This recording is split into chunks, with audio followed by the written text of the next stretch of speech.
गुम है किसी के प्यार में के आज के एपिसोड में हम देखेंगे कि रजत को मॉल की फुटेज मिल जाती है। फुटेज में साफ साफ नज़र आता है कि आशिका मॉल में ही थी एक्सीडेंट के रात। अगली सुबह कोर्ट में वो सबूत पेश करता है, लेकिन जब लॉयर उस सबूत को पूरे स्क्रीन पर दिखाते हैं तभी स्क्रीन पर रजत और सवी का डांस होता है। ये देखकर सभी हैरान हो जाते हैं। लॉयर अनाउंसमेंट कर देता है कि इस केस की सुनवाई आखिरी फैसला कल होगा। This court is adjust. फिर कोर्ट के बाहर सब अपने घर जा ही रहे होते हैं तभी आशिका रजत से कहती है कि पेन ड्राइव चोरी हो गई है तुमसे और मैं उस चोर को जानती हूँ। चोर और कोई नहीं बल्कि वो एक ही हो सकता है। रजत कहता है कौन? आशिका कहती है वही वो सवी। रजत कहता है नहीं, ऐसा नहीं हो सकता, सवी ऐसा कभी नहीं कर सकती। आशिका कहती है तुम्हारे ऊपर उसकी सच्चाई की मूरत लगी हुई है, लेकिन मुझे उस सवी पर बिल्कुल भी भरोसा नहीं है। वो मुझे सजा दिलवा कर रहेंगी और पूरा यकीन है कि उसी ने पेन ड्राइव चोरी की है। तभी पीछे से सवी आ जाती है और आशिका और सवी के बीच में लड़ाई हो जाती है।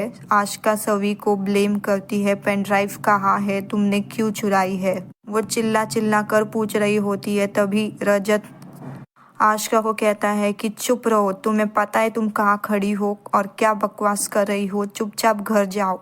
और फिर सब घर चले जाते हैं। तभी सवी अपने रूम में बैठी होती है। तभी रजत वहाँ आ जाता है और सवी से सवाल करता है कि पेन ड्राइव तुमने ली हो तो प्लीज़ मुझे वापस कर दो, क्योंकि मैंने मॉल वालों को भी फ़ोन किया था, लेकिन उन्होंने साफ साफ कहा है कि उनके पास सिर्फ यही एक फुटेज थी पूरी जो उन्होंने मुझे दी थी। सवी को रजत की बातें सुनकर काफ़ी बुरा लगता है। वो रो पड़ती है और कहती है आपको भी ऐसा ही लगता है कि मैंने पेन ड्राइव ली होगी? सच में? आपसे तो कोई उम्मीद ही नहीं की जा सकती। उस आशिका पर आपको इतना भरोसा है लेकिन मुझ पर नहीं। मुझे थोड़ा सा तो ऐसा लगा था कि आपको मेरी परवाह है, लेकिन ऐसा कुछ भी नहीं है। रजत कहता है कि हाँ ओ हेलो, तुम्हें पेन ड्राइव नहीं देनी मत दे, मैं कोई और सबूत ढूंढ लूँगा। और वहाँ से चला जाता है। सवी गुस्से में भी होती है और इमोशनल भी होती है। वो अपने कमरे में सब जगह वो पेन ड्राइव ढूंढने लगती है और मन ही मन कहती है मैंने तो ये पेन ड्राइव देखी भी नहीं है कैसी दिखती है, लेकिन फिर भी मुझे ढूंढनी पड़ेगी, यही कहीं पड़ी होगी। तभी पीछे से सवी की सास आ जाती है और कहती है कि ये देखो, ये रही पेन ड्राइव, मैंने चुराई थी। मैंने रजत की पूरी बात सुन ली थी चुप कर, और उस आशिका को सज़ा दिलवा कर रहूँगी, इसलिए मैंने 2 पेन ड्राइव के एक्सचेंज करा दिए। सवी उन्हें समझाती है कि ऐसा करने से कुछ नहीं होगा, हमें ये पेन ड्राइव वापस रजत को देनी होगी, मैं निर्दोष को सज़ा नहीं दिलवा सकती। और वो पेन ड्राइव ले लेती है। फिर कियान और सवी के स्कूल की छुट्टी हो जाती है। दोनों घर जा ही रहे होते हैं तभी कियान को कॉल आता है कि आपके मम्मा का एक्सीडेंट हो गया। कियान काफ़ी घबरा जाता है और कार खुद ड्राइव करके वहाँ चला जाता है रोड पे अपने मम्मा को बचाने। फिर आशिका कियान को देख लेती है और उसे रोकती है। दूसरी ओर रोड पे ट्रैफिक हो जाती है। सवी भी सई को पिकअप करने के लिए स्कूल जा ही रही होती है। तभी ट्रैफिक होने के कारण वो भी कार रोक लेती है और कार से बाहर आती है। तभी वो कियान और आशिका को बात करते हुए सुन लेती है। आशिका कियान से कहती है कि तुम्हें मैंने पहले भी मना किया था ना कार चलाने से, फिर क्यों चला रहे थे? जब से तुमने वो एक्सीडेंट किया है तब से मुझे रात के नींद भी नहीं आती है, मैं चैन से सो भी नहीं पा रही हूँ। तुम्हारी वजह से कोर्ट में केस चल रहा है और फिर भी तुम यहाँ पे सड़क पे गाड़ी चला रहे हो। तुम्हें मना करने के बावजूद घर चलो, तुम्हें बताती ही हो अभी।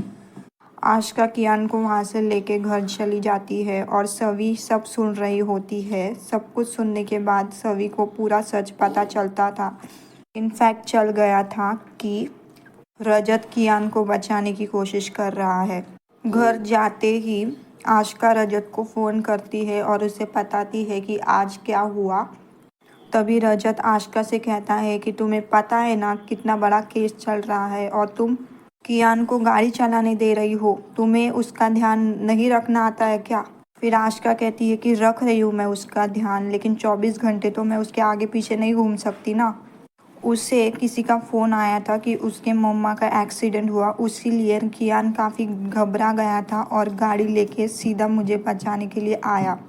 फिर रजत कहता है कि कब हुआ ये सब? आशिका जवाब देती है कि स्कूल छूटने के बाद हुआ।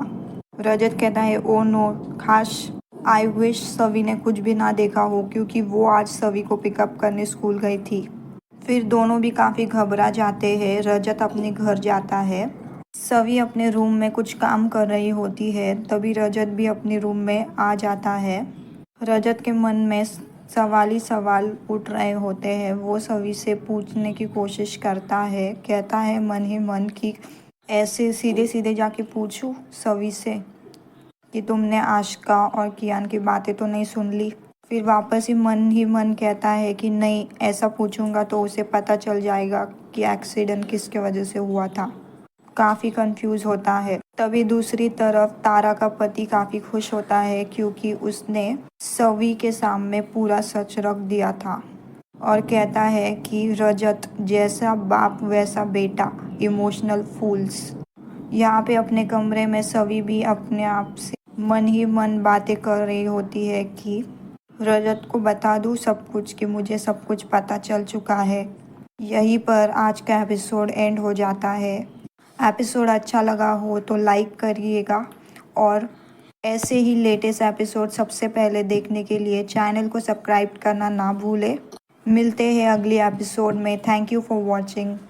गुम है किसी के प्यार में के आज के एपिसोड में हम देखेंगे कि रजत को मॉल की फुटेज मिल जाती है।